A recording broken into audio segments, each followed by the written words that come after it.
Disgraced comedian Bill Cosby says he plans to start touring again this year.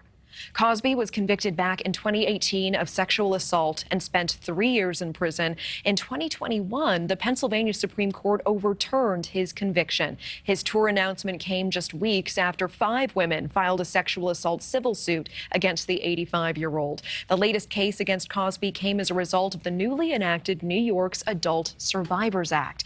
Now, the legislation gives victims a 1-year window to file civil claims of sexual assault, regardless of the statute of limitations. Since 2005, 60 women have come forward with allegations the disgraced comedian assaulted them. Joining us now is Victoria Valentino. She says that Cosby drugged and raped her in 1969. Victoria, thank you so much for being here. Well, thank you for having me. How did you feel when you heard the news of Cosby possibly going on tour again?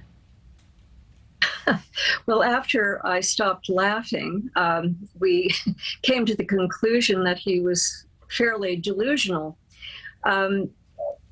His form of comedy at this point is really passé. You know, he's really not relevant anymore in a Me Too world. And he's never been found innocent. Even when he got out of prison, he was not found innocent.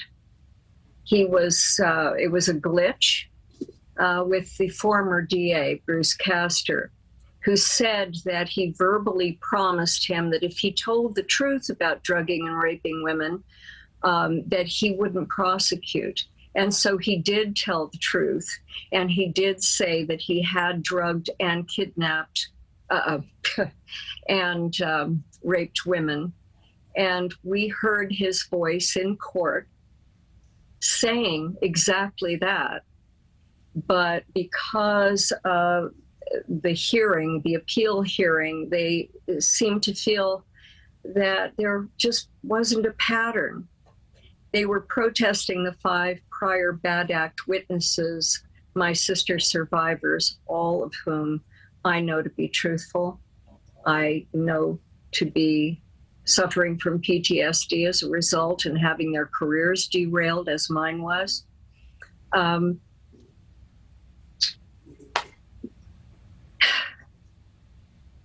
Cosby has been held liable in the Judy Huth case, a civil case. She was 16 when he lured her to the Playboy mansion and sexually assaulted her there. The judge just rejected his attempt to overturn that and retry that case because he felt that the prosecution had successfully proven their case. So the beat goes on. Do you feel like justice was ultimately served in this case, and what more needs to be done? Well, there's a lot more that needs to be done, and I think justice is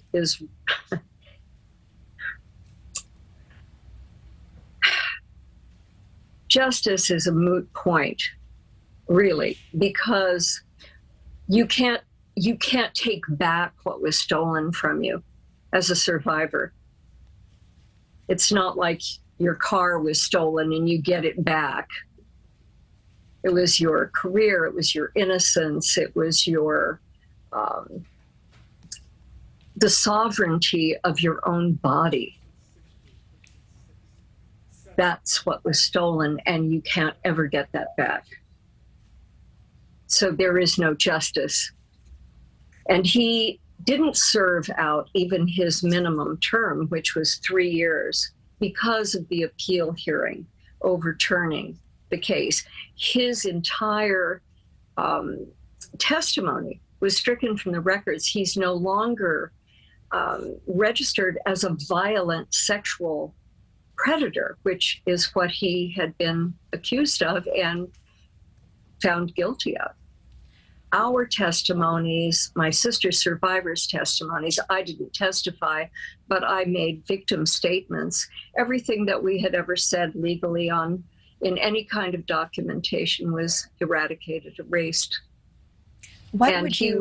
I'm sorry to interrupt. I just want to make sure that we have time for one more question because I do want to hear your answer, and I think it's so valuable. What would you say to survivors who are watching, who are afraid to come forward about their abuse, if given the way that this case has played out so far, given the fact that, in your words, justice doesn't even matter at this point? Well, never give up, because it's very liberating to speak your truth. And if we don't continue to speak out, we will lose the opportunity. Thank you for watching. Go to newsnationnow.com to find NewsNation on your television provider. And don't forget to click the red subscribe button below to get more of NewsNation's fact-driven, unbiased coverage.